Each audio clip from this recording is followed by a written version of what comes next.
Hello नमस्कार प्यारे साथियों, एक बार फिर से स्वागत है आप सभी का हमारे इस ऑनलाइन स्टडी प्लेटफॉर्म पर।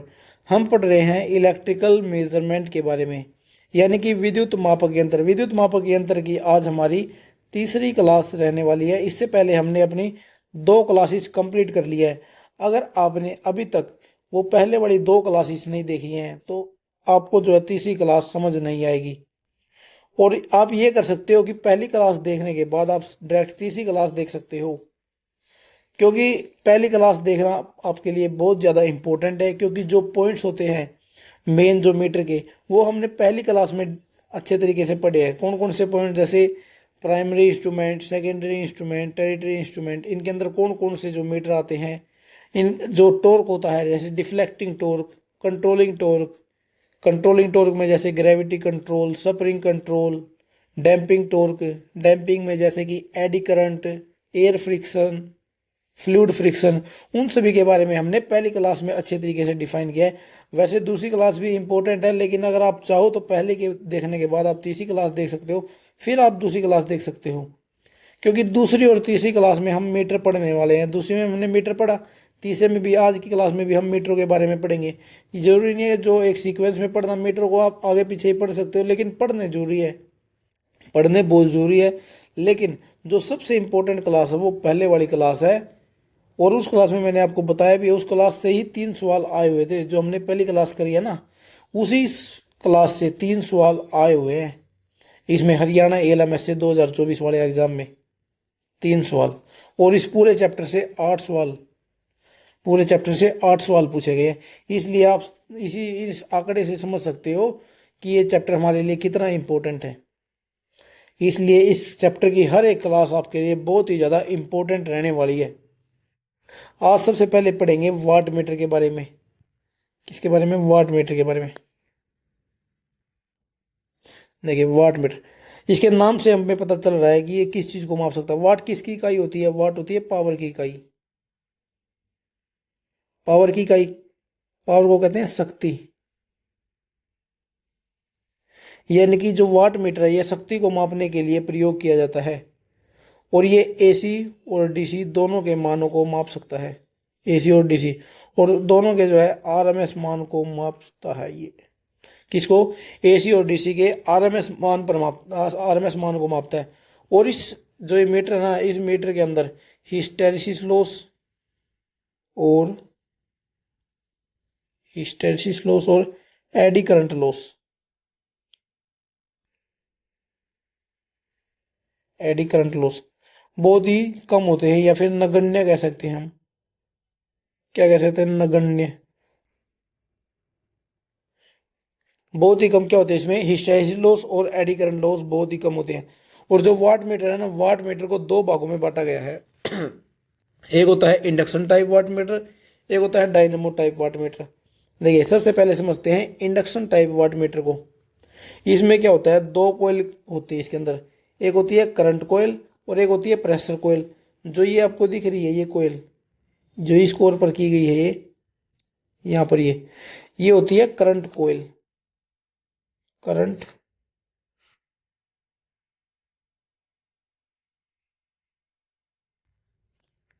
करंट कोयल, ठीक है भाई, ये वाली होगी करंट कोयल। और दूसरी कोयल जो है यहाँ पर की गई है, ये जो यहाँ पर, इसको कहते हैं प्रेशर कोयल।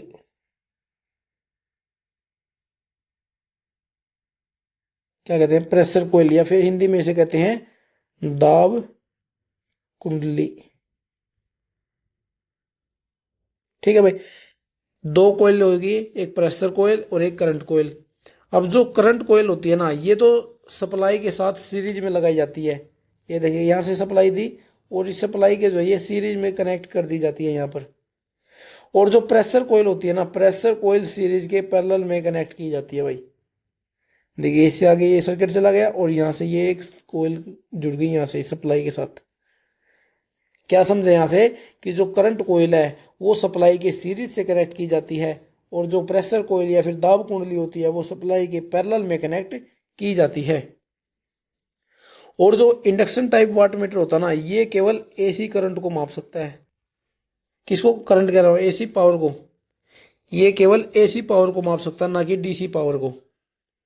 ठीक है भाई, इसका आपको ध्यान रखना है, ये बहुत ही इंपॉर्टेंट पॉइंट होता है। और जो यहाँ पर ये लगे हुए ना, ये होती है कॉपर शेडिंग। क्या होती है?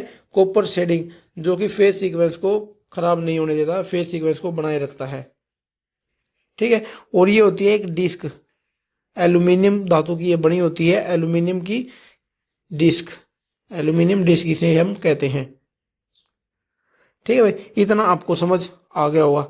और जब इस को हम प्रयोग करते हैं ना, इंडक्शन टाइप वाट मीटर को, तो हमें क्या ध्यान रखना पड़ता है कि जो इसकी सप्लाई फ्रीक्वेंसी होती है ना, जो इसकी सप्लाई फ्रीक्वेंसी होती है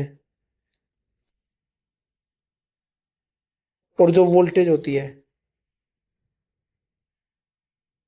वो कांस्टेंट रहनी चाहिए, यानी कि स्थिर रहनी चाहिए, बदली हुई नहीं होनी चाहिए। कि ये नहीं है कि इस सेकंड कुछ हो रहा है, अगले सेकंड कुछ और फ्रीक्वेंसी आ रही है, कुछ और वोल्टेज चेंज हो रही है। क्योंकि ना इससे ना, जो अगर हम फ्रीक्वेंसी और वोल्टेज चेंज होती रहेगी ना, तो इसका जो पाठ्यांक होगा, जो स्केल पर हमें मान बताएगा ना पावर का, वो क्या है, प्रभावित होता है उससे। ठीक है, इसलिए सप्लाई फ्रीक्वेंसी और वोल्टेज जो है स्थिर रहनी चाहिए। अब जो इंडक्शन टाइप वाट मीटर होता है ना, इसका जो स्केल होता है, मान लीजिए जो स्केल है, ये स्केल जो है ये एस मान होता है, यानी कि non uniform.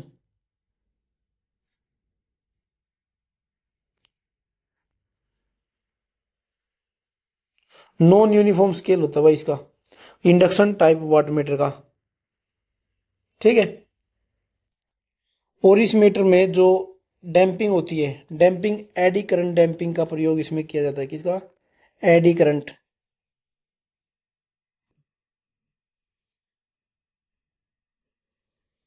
Eddy current damping का इस्तेमाल किया जाता है इसमें डैम्पिंग टॉर्क के लिए। और जो कंट्रोलिंग टॉर्क है वो स्प्रिंग के द्वारा दिया जाता है। किसके द्वारा? स्प्रिंग के द्वारा, स्प्रिंग के द्वारा।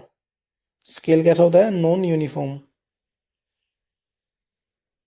अब जो इसमें ध्यान रखने वाली क्या बात है आपको जो याद रखनी है, कि जो इंडक्शन टाइप वाट मीटर होता है, इसमें दो कोयल होती है, करंट कोयल और प्रेशर कोयल। करंट कोयल सीरीज में लगाई जाती है, प्रेशर कोयल पैरेलल में लगाई जाती है। जो इसका स्केल होता है वो नॉन यूनिफॉर्म होता है। नॉन यूनिफॉर्म कैसा, आपको कल की क्लास में बताया था। ठीक है। और जो इसका जो स्केल होता है ना, वो बहुत ही ज़्यादा 300 डिग्री तक फैला हुआ रहता है। 300 डिग्री फैले हुए का क्या मतलब है? जो मान लीजिए इस तरीके से होता है, वो 300 डिग्री तक फैला रहता है वो स्केल जो इसका होता है। ठीक है ना। और जो जब हम इसे इस्तेमाल करते हैं तो इसका सप्लाई फ्रीक्वेंसी और वोल्टेज स्थिर रहनी चाहिए। एडी करंट इसमें डैम्पिंग के लिए यूज की जाती है, स्प्रिंग इसमें कंट्रोलिंग टॉर्क के लिए इस्तेमाल किया जाता है। इतना आपको ध्यान रखना है इंडक्शन टाइप वाट मीटर में। अब समझते हैं डायनमोमीटर को, डायनमोमीटर वाट मीटर को। देखिए, जो डायनमोमीटर वाट मीटर होता है, ये ना एसी और डीसी दोनों की शक्ति को माप सकता है। जो इंडक्शन टाइप वाट मीटर था उसमें हमने क्या देखा, वो केवल एसी को माप सकता था। लेकिन जो डायनमोमीटर होता है वो एसी और डीसी दोनों के मानों को माप सकता है। इसमें क्या होता है, इसमें जो प्रेशर कोयल होती है उसका प्रतिरोध उच्च रखा जाता है भाई। किसका? प्रतिरोध जो होता है उसका उच्च रखा जाता है। किसका? प्रेशर कोयल का।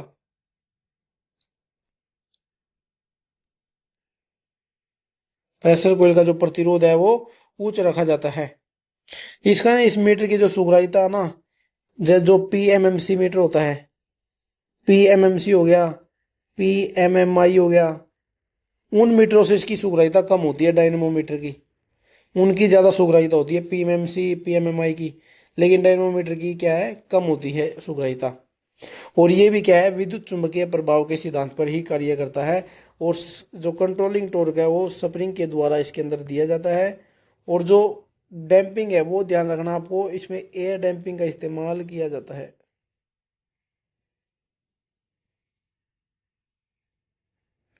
एयर डैम्पिंग का इस्तेमाल, यानी कि वायु अवमंदन प्रणाली का इसके अंदर प्रयोग किया जाता है डायनेमोमीटर के अंदर। ये था डायनेमोमीटर। इसमें भी बस आपको यही पॉइंट ध्यान रखने हैं, कोई ज़्यादा है। और इसका जो स्केल होता है ना वो यूनिफॉर्म होता है, ये भी ध्यान रखना आपको। डायनेमोमीटर का स्केल यूनिफॉर्म होता है। ठीक है, इसका आपको ध्यान रखना। और इसके अंदर जो पावर लॉस है ना वो कम होता है।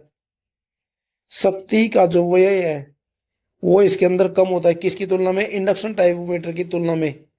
ठीक है, और इसकी परिशुद्धता भी जो है अधिक होती है, यानी कि ये अच्छे तरीके से माप सकता है और उचित मान हमें बता सकता है मीटर के अंदर। ठीक है, किसकी तुलना में, प्रेरण मीटर की तुलना में। अब आगे समझते हैं पावर फैक्टर मीटर। नाम से ही पता चल रहा है कि पावर फैक्टर मीटर यानी कि जो पावर फैक्टर को मापने के लिए इस्तेमाल किया जाता है। ये सिंगल फेज भी होते हैं और थ्री फेज भी होते हैं। सिंगल फेज में भी पावर फैक्टर को मापते हैं और थ्री फेज में भी पावर फैक्टर मापते हैं। किसको, कोज फाई को।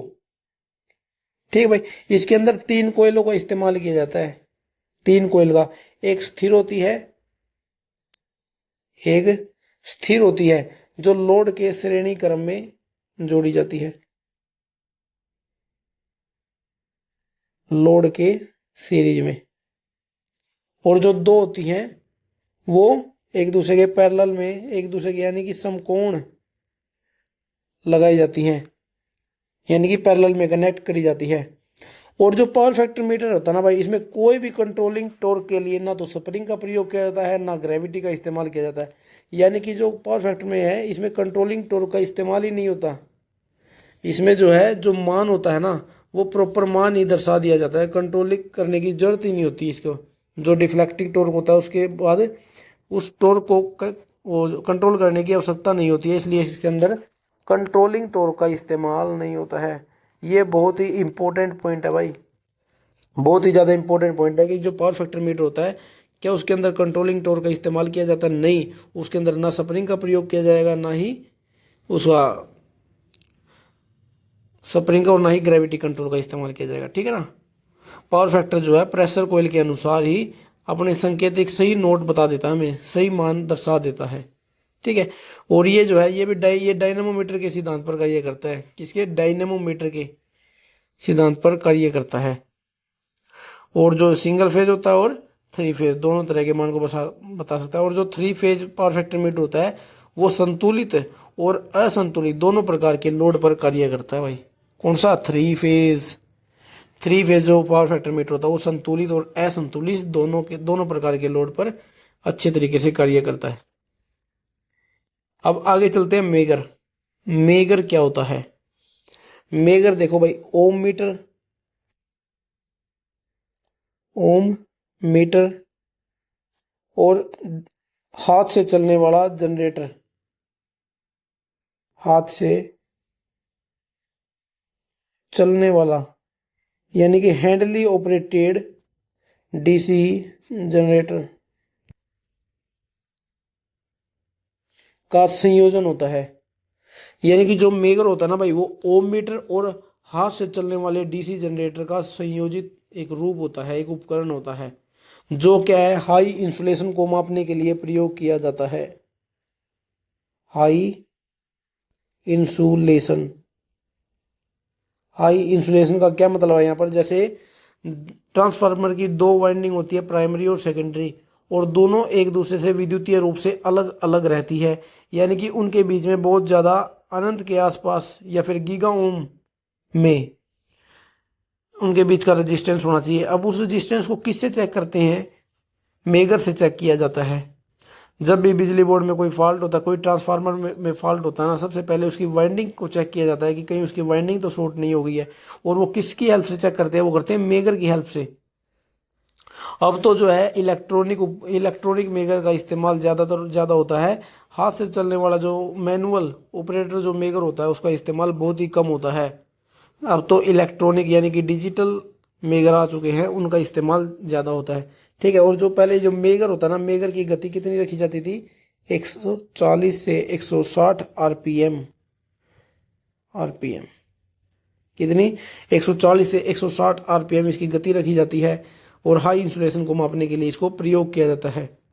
और इसके अंदर मेगर के अंदर भी ना नियंत्रण बलागुण ना, कंट्रोलिंग जो टॉर्क है, कंट्रोलिंग टॉर्क तो होता है लेकिन कंट्रोलिंग टॉर्क के लिए कोई स्प्रिंग का इस्तेमाल नहीं किया जाता है, ना ही कोई ग्रेविटी का कंट्रोल का इस्तेमाल किया जाता है। यहाँ पर जो कंट्रोलिंग टॉर्क है ना वो कोयल से ही दे दिया जाता है भाई, कोयल से। कंट्रोलिंग टॉर्क जो है कोयल से प्रदान किया जाता है मेगर के अंदर। मेगर का जो पॉइंटर होता है वो जो शुरुआत में अनंत पर रहता है, जैसे ये पॉइंटर हो गया, यहाँ पर ये अनंत हो गया और यहाँ पर ये जीरो हो गया। जो मेगर का जो ये पॉइंटर होगा ना, ये शुरुआत में अनंत की ओर रहता है। और जब हम इसे यूज करते हैं, अगर कोई इंसुलेशन में उसमें वाइंडिंग में कोई फॉल्ट पाता है, तो ये जो पॉइंटर होता है ये जीरो को दर्शाने लगता है। ठीक है, और शुरुआत में कहाँ होता है, ये अनंत पर होता है। और जो मेगर का इस्तेमाल किस लिए किया जाता है, मेगर का इस्तेमाल किया जाता है शॉर्ट सर्किट टेस्ट में, ओपन सर्किट टेस्ट में और इंसुलेशन टेस्टिंग में। देखिए, शॉर्ट सर्किट, ओपन सर्किट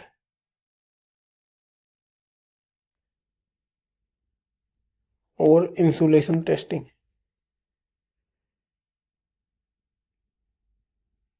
देखिए, शॉर्ट सर्किट टेस्ट कैसे किया जाता है कि देखिए, किसी दो चीजों को हमें अलग अलग रखना है। जैसे इसको प्राइमरी वाइंडिंग मान लेते हैं, इसको सेकेंडरी वाइंडिंग मान लेते हैं। ठीक है, जब हम इसे कनेक्ट करते हैं ना मेगर को, तो हमें क्या दिखता है कि ये दोनों एक दूसरे से अलग अलग है। तो हमें पता चलता है कि ये जो वाइंडिंग है ये शॉर्ट सर्किट नहीं है। और अगर ये शॉर्ट सर्किट हो गई है तो हमें पता चल जाता है कि ये शॉर्ट सर्किट है, क्योंकि मेगर हमें जीरो का मान दर्शा देता है। और ओपन सर्किट कैसे दर्शा देखते हैं कि इसी तरीके से कि दोनों वाइंडिंग जो है एक दूसरे से कनेक्ट तो नहीं है, तो हमें पता चल जाता है ये ओपन सर्किट है। इंसुलेशन टेस्टिंग में भी हम ये देख लेते हैं, जैसे कोई वायर होगी, वायर के ऊपर का इंसुलेशन नहीं हमें चेक करना पड़ गया, तो हम जो है इसे पता कर सकते हैं इंसुलेशन टेस्टिंग में। ठीक है, जो पावर हाउस के अंदर इंसुलेटर्स होते हैं उनका जो इंसुलेशन हमें मापना है वो भी हम मेगर की हेल्प से मापते हैं। जो सर्किट ब्रेकर हो गया, सर्किट ब्रेकर के अंदर जो ट्रॉली होती है, जो वीसीबी होती है, उनके बारे में आगे पढ़ेंगे। उसमें आगे चैप्टर आएगा ट्रांसमिशन डिस्ट्रीब्यूशन वाले में, उसके अंदर पढ़ेंगे वीसीबी के बारे में। या फिर इलेक्ट्रॉनिक जो प्रोटेक्शन डिवाइसेस होते हैं उसके अंदर हम पढ़ेंगे वीसीबी, जीसीबी। इनके अंदर जो इनका इंसुलेशन मापने के लिए किसका प्रयोग किया जाता है, मेगर का ही इस्तेमाल किया जाता है। ठीक है, शॉर्ट सर्किट भी हम इसे जान सकते हैं, ओपन सर्किट भी, और इंसुलेशन भी इसे जान सकते हैं। ये ऐसी चीज है जो आपके बिजली बोर्ड में लगने के बाद आपको बहुत काम आने वाली है। मेगर, मेगर के बारे में आपको बाद में जानना पड़ता है जब आप ड्यूटी देते हैं कि क्या होती है एक मेगर। ठीक है, क्योंकि जब ये कोई एक वो होती है, जब भी एक टीम आती है बाहर से जो इस चीज को चेक करने के लिए आती है कि क्या आपका जो डिवाइसेस है वो प्रॉपर तरीके से कार्य कर रही है या नहीं, तब आपको बहुत कुछ सीखने को मिलता है। तब आपको पहली बार मेगर देखने को मिलता है कि मेगर किस तरीके से कार्य करता है, कैसा होता है। ठीक है भाई, आगे चलते हैं, आगे समझते हैं एनर्जी मीटर को, यानी कि ऊर्जा मीटर। एनर्जी मीटर क्या है, ये किलोवाट आवर मीटर भी इसे हम कहते हैं, जो हमारे घरों के बाहर लगा हुआ होता है। ऊर्जा मीटर ये क्या है, ऊर्जा मापने के लिए प्रयोग किया जाता है। ऊर्जा मापने, और आपको बताया था ये इंटीग्रेटिंग प्रकार का मीटर होता है।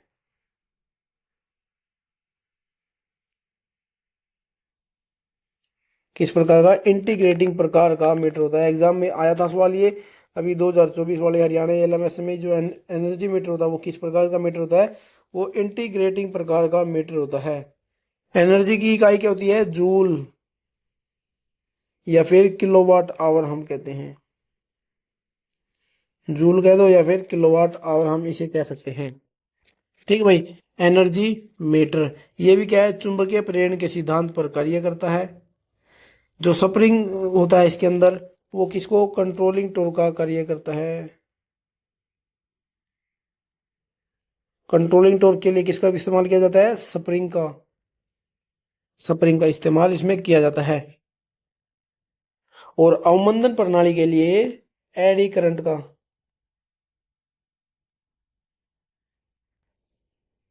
डैम्पिंग के लिए एडी करंट का इस्तेमाल किया जाता है। एनर्जी का फॉर्मूला आप सभी को पता है, क्या होता है, P into T. Basic electrician वाले चैप्टर में पढ़ा था ये formula, E is equal to P into T. P into P क्या है, पावर, टी है यहाँ पर टाइम, पावर इंटू टाइम। और एक चीज आपको ध्यान रखनी है, जो एनर्जी मीटर होता है ना, एक मिनट, जो एनर्जी मीटर होता है उसके अंदर घूर्णन जो है ऊर्जा के समानुपाती होती है। घूर्णन किसके समानुपाती होती है? ऊर्जा यानी कि एनर्जी के। और जब हम इसे सोल्व करते हैं क्या निकल कर आता है? घूर्णन एक कांस्टेंट निकल कर आ जाएगा यहाँ पर। घूर्णन इक्वल टू के यहाँ पर कांस्टेंट है गुणा ऊर्जा क्या है? एन। और घूर्णन को हम क्या लिखते हैं? एन से, यानी कि रोटेशन कह सकते हैं और रिवॉल्यूशन हम इसे कह सकते हैं। के इंटू ऊर्जा को किस में लिखा जाता है? के डब्ल्यू एच में लिखा जाता है। तो यहाँ पर के क्या आ जाएगा? यहाँ पर के आ जाएगा एन बटा में के डब्ल्यू एच। यहाँ पर ये आपको ध्यान रखना, जो कांस्टेंट होता है ना, कांस्टेंट क्या है? ये मीटर का कांस्टेंट है, मीटर स्थिरांक है। वो होता है रिवॉल्यूशन पर के डब्ल्यू एच। एन बटा के डब्ल्यू एच रिवॉल्यूशन पर के डब्ल्यू एच। जो एक मीटर होता है, एनर्जी मीटर होता है, उसका लगभग जो है 1200 रिवॉल्यूशन पर के डब्ल्यू एच होता है। एन लिख देते हैं रिवॉल्यूशन को, 1200 रिवॉल्यूशन पर के डब्ल्यू एच उसकी गति होती है। किसकी? जो डिस्क होती है ना, इसके अंदर वो घूर्णन करती है, वो घूमती रहती है, उसकी गति है 1200 रिवॉल्यूशन पर के डब्ल्यू एच। ठीक है। और इसकी जो प्रेशर कॉइल होती है, प्रेशर कॉइल का जो प्रेरक है वो बहुत उच्च होता है, इसलिए उसके अंदर करंट और वोल्टेज के बीच में 90 डिग्री का अंतर होता है। किसमें?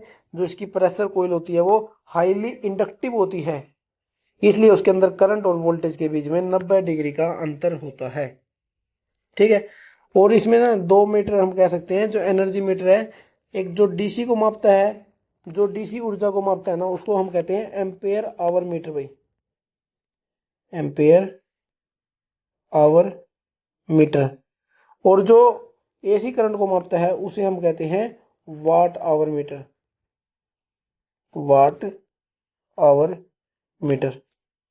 जो डीसी को मापेगा उसे एम्पेयर आवर मीटर, जो एसी को मापेगा उसे वाट आवर मीटर हम कहते हैं। ठीक है।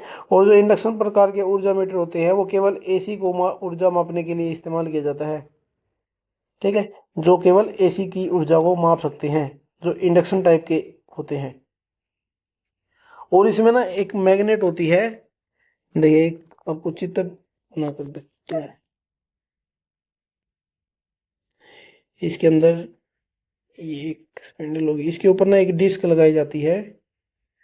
अब डिस्क के पास जो है एक मैग्नेट लगाई जाती है, जिसे हम कहते हैं ब्रेकिंग मैग्नेट। क्या कहते हैं? Braking magnet. जब हम इस ब्रेकिंग मैग्नेट को इस डिस्क के केंद्र से दूर लेके जाएंगे ना, तो मीटर की जो स्पीड है वो कम हो जाती है, स्पीड कम हो जाती है। कब? जब हम इस ब्रेकिंग मैग्नेट को इस डिस्क से दूर लेके जाते हैं।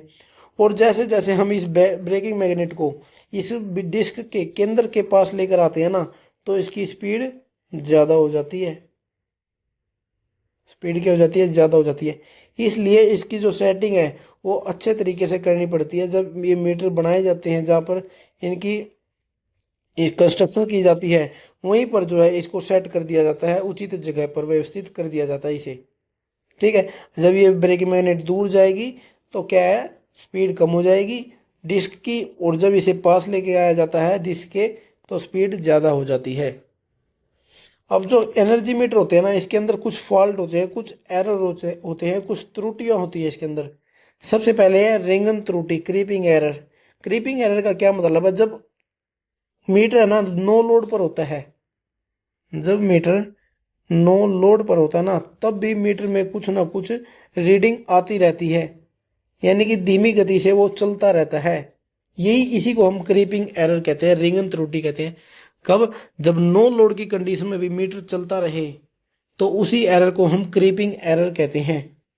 ये होता किस कारण है? ये आपूर्ति वोल्टेज जो है, सप्लाई वोल्टेज कम हो जाने के कारण,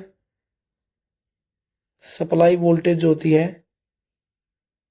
वो कम हो जाने के कारण होती है क्रीपिंग एरर।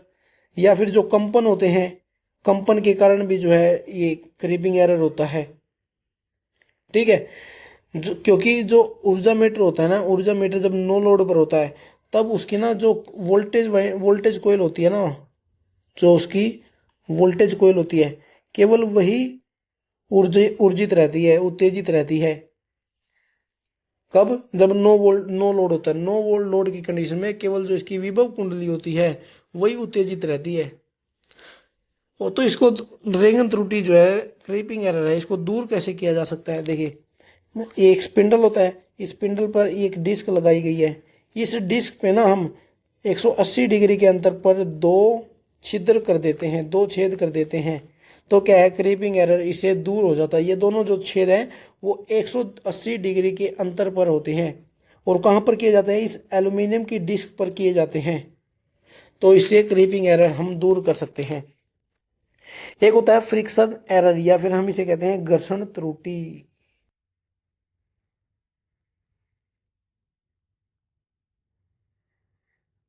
घर्षण त्रुटि हम इसे कहते हैं। घर्षण त्रुटि कब होती है? जब हम जो इसके बेरिंग होते हैं या फिर जो इसके मैकेनिकल पार्ट होते हैं उसके अंदर हमने कोई ना ऑयल दिया हुआ है, ना उसके अंदर कोई ग्रीस किया हुआ है, तब क्या है, घर्षण त्रुटि यानी कि फ्रिक्शन एरर होते हैं। ठीक है। और इस एरर के कारण जो स्पीड होती है ना डिस्क की, जो डिस्क की जो स्पीड है वो कम हो जाती है। कब? जब हम कोई जो इसके मैकेनिकल पार्ट है, जैसे कि बेरिंग हो गया, और भी जो डिस्क है, वहां पर अगर हम तेल या फिर कोई ग्रीस नहीं डालते हैं ना, तो फ्रिक्शन एरर हो जाता है। इसलिए जो बेरिंग या फिर जो इसकी यांत्रिक प्रणाली है उसमें समय समय पर जो है ऑयल रहना चाहिए, उसके अंदर ऑयल रहना चाहिए या फिर ग्रीस इसके अंदर रहना चाहिए। ठीक है भाई। एक होते हैं इसमें स्पीड एरर, यानी कि गति त्रुटि। जो स्पीड होती है वो जब कम या ज्यादा हो जाती है, स्पीड कम या ज्यादा हो जाती है ना, तब इसके स्पीड एरर कहते हैं, उसी को हम स्पीड एरर कहते हैं। इसके निवारण के लिए क्या है, एक डैम्पिंग मैग्नेट का प्रयोग करते हैं। किसका? डैम्पिंग मैग्नेट का।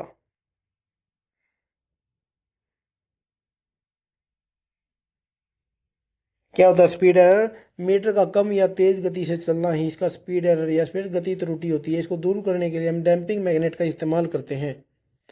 एक होता है इसके अंदर फेज एरर। फेज एरर कब होता है इसमें? जब सामान्य स्थिति में जो ऊर्जा मापी है ना, जो एनर्जी मीटर होता है, वो शंट चुंबक का जो फ्लक्स है वो 90 डिग्री पश्चगामी नहीं होता है, पश्चगामी नहीं हो पाता। कब? जब जो सामान्य स्थिति है, मान लीजिए और एनर्जी मीटर है, तो उसमें जो शंट चुंबक है ना, शंट चुंबक कौन सी, जो उसकी प्रेशर कोयल है ना, उसी को हम शंट चुंबक कहते हैं।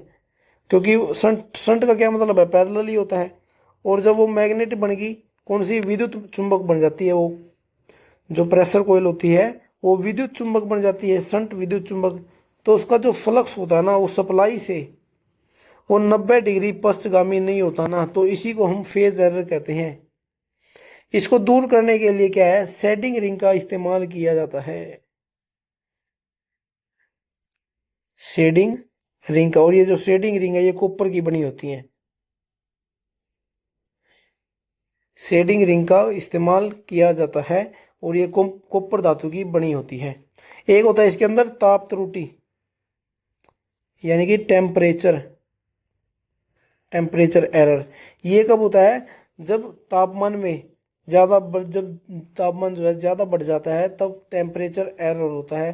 तब उसमें जो है मान में थोड़ी कमी या ज़्यादा हो सकती है। जो मान उसमें दर्शाता है वो एक्यूरेट मान नहीं दर्शा पाता जब टेम्परेचर बढ़ जाता है। ठीक है भाई। अब आगे समझते हैं फ्रीक्वेंसी मीटर को। नाम से ही पता चल रहा है फ्रीक्वेंसी, यानी कि जो फ्रीक्वेंसी को मापता है उसी को हम फ्रीक्वेंसी मीटर कहते हैं।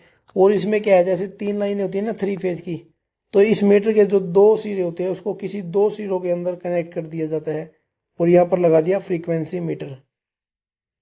क्या लगा दिया? Frequency meter. किसी 2 फेज के बीच में, किसी 2 फेज की लाइनों में इसे कनेक्ट कर दिया जाता है।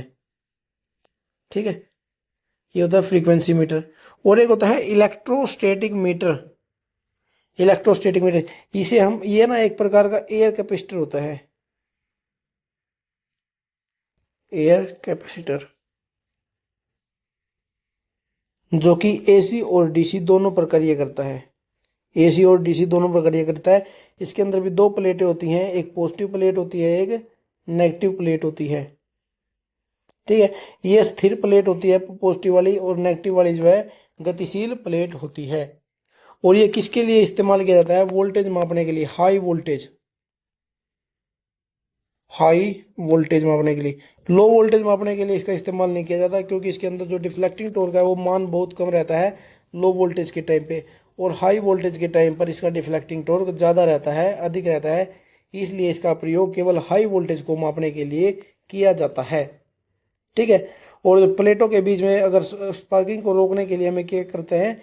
करंट को सीमित करते हैं, और वो किसकी हेल्प से करते हैं? एक ब्लास्ट रेजिस्टेंस का इस्तेमाल करते हैं।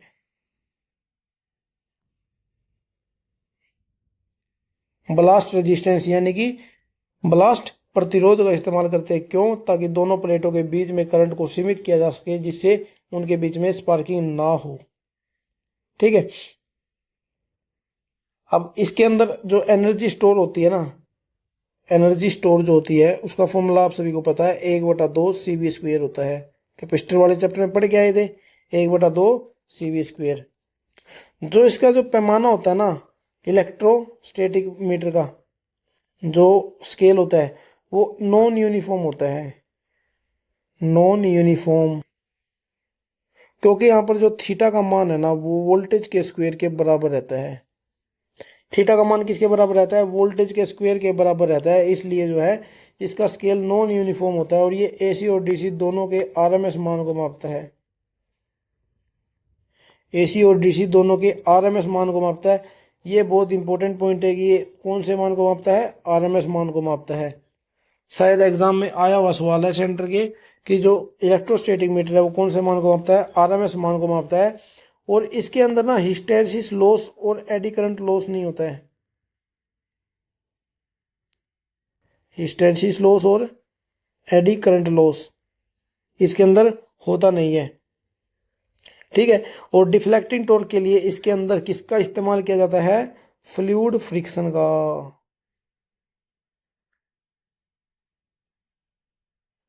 अभी तक हमने जितने भी मीटर पढ़े हैं ना उनके अंदर या तो एयर डैम्पिंग का इस्तेमाल होता था या फिर एडी करंट डैम्पिंग का। ये एक ऐसा मीटर है जो हमने पहला ऐसा मीटर पढ़ा है जिसके अंदर डैम्पिंग के लिए फ्लूइड फ्रिक्शन डैम्पिंग का इस्तेमाल किया जाता है। किसका? फ्लूइड फ्रिक्शन डैम्पिंग का इस्तेमाल किया जाता है। क्यों? क्योंकि इसके अंदर डिफ्लेक्टिंग टॉर्क का मान बहुत ज़्यादा होता है। और मैंने आपको पहली ही क्लास में बता दिया था कि जो फ्लूइड फ्रिक्शन डैम्पिंग का इस्तेमाल वहाँ पर किया जाएगा जहाँ पर डिफ्लेक्टिंग टॉर्क का मान ज़्यादा होगा। इसलिए यहाँ पर फ्लूइड फ्रिक्शन डैम्पिंग का इस्तेमाल किया जाता है। और कंट्रोलिंग टॉर्क के लिए यहाँ पर फास्फर ब्रोंज से बनी स्प्रिंग का इस्तेमाल किया जाता है। फास्फर ब्रोंज से बनी स्प्रिंग का इस्तेमाल किया जाता है। ठीक है भाई। दोस्तों आज की क्लास में हमने कौन कौन से मीटर के बारे में पढ़ा? इलेक्ट्रोस्टैटिक वाट मीटर के बारे में पढ़ा, वाट मीटर के बारे में पढ़ा, और एनर्जी मीटर के बारे में पढ़ा, फ्रीक्वेंसी मीटर के बारे में पढ़ा। एनर्जी मीटर में कौन कौन सी लॉसेस होते हैं उन सभी के बारे में भी पढ़ा है।